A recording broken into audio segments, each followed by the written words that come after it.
is brought to you by OP Printing. OP Printing, your one-stop resource for Design, printing, and mail services.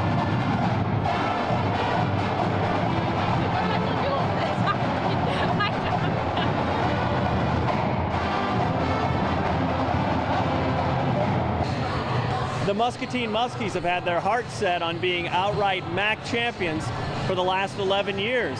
So Valentine's Day seems like the right time to meet their heart's desire.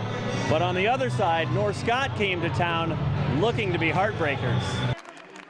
The front-running Muskies are in for a battle against a stout Lancer defense. Patience pays off early for the Muskies when Emily Clemens drills the triple. Later, Muscatine's Annabelle Grettinger sees daylight along the baseline, the reverse layup, and the Muskies are up by 5, and they're getting more. Clemens, the long pass ahead to Shaylin Greenhaw, the head fake and the finish as she scores 7 points. But North Scott rallies. Rachel Edmondson in transition eventually hits the bucket to cut into the Muskies' advantage. Later on, Edmondson follows with the jumper, and that trims the lead down to 3. The Lancers still on the attack. Freshman Carly Rucker kicks it out to Edmondson, who gets the shooter's bounce, and it's just 9-8. The Muskies get it back. Grettinger splashes in the corner 3. Muscatine leads 12-8 after 1, 18 for Grettinger. Second quarter, the home team tries to separate against. Clemens dips into the paint for a 16-10 lead. But again, the Lancers push back. Rucker banks in the three-pointer, and later in the quarter, Muscatine's Katie Schultz is relentless on the drive. The Muskies hold on to a 21-16 halftime edge. Third quarter, Muscatine keeps scratching and clawing. Carly Soy fires in the trifecta. Then Edmondson strong on the offensive glass. It's just 24-23 Muskies. Can North Scott pull off the upset? Muscatine bends, trying not to break. Great ball movement to Schultz, who converts. It's 29-25 Muskies. The Lancers not about to fold. Evan Hundley pulls North Scott back within a bucket. Then when Edmondson darts right down Broadway for 2, the game is tied at 29. The Lancers complete the comeback. Rucker goes to greater heights, and North Scott moves in front 31-29. Fourth quarter, Grettinger works it to Greenhaw and the foul. The Muskies move back in front 34-31. Then, after the steal, Clemens lays in 2 over 15. Muskies lead 36-31. Seems like a large lead in this game, but again, the Lancers have something left. Hundley with the driving layup, North Scott back within 2. But the Muskies will finish the deal. Kaylee Miller, the pretty pass to Clemens for the dipsy-do to jack the lead up to 5. And the Muskies take it 42-37 and claim the outright MAC championship with a 15-1 record.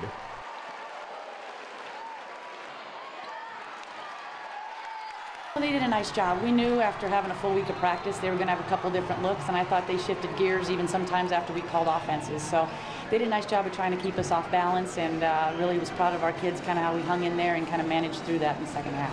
You had to think, too, it's just like their position was they're within 1 or 2 going into the fourth quarter and say, well, we got them where we want them. You know, they wanted a shot.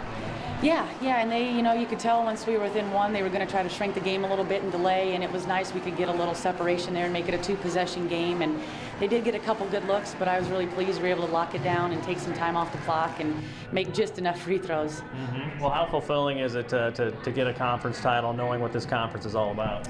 Yeah, this has been a goal of ours, to be so close and have an opportunity, you just don't get this chance very often. And it's a tribute to those kids in the room. I mean, they've had a good solid 4 years, and for them to finally get over the hump tonight's a really nice reward for those guys. Get to celebrate now, and what's kind of the message now as you move on?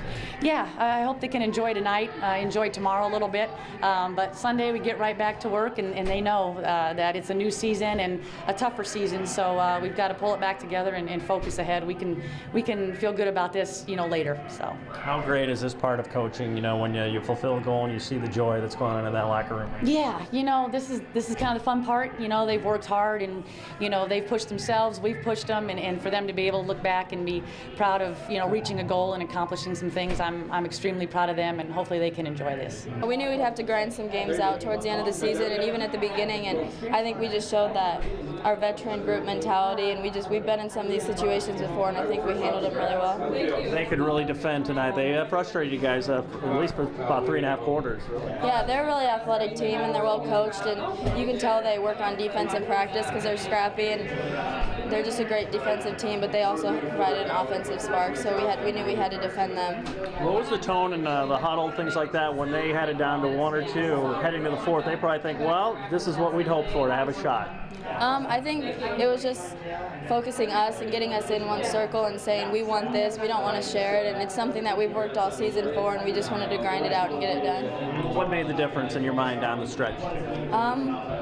I think we just kind of went out and took it. We didn't really let them. We got a couple steals down the stretch and made some free throws, and I think we just got the crowd into it and got some motivation going.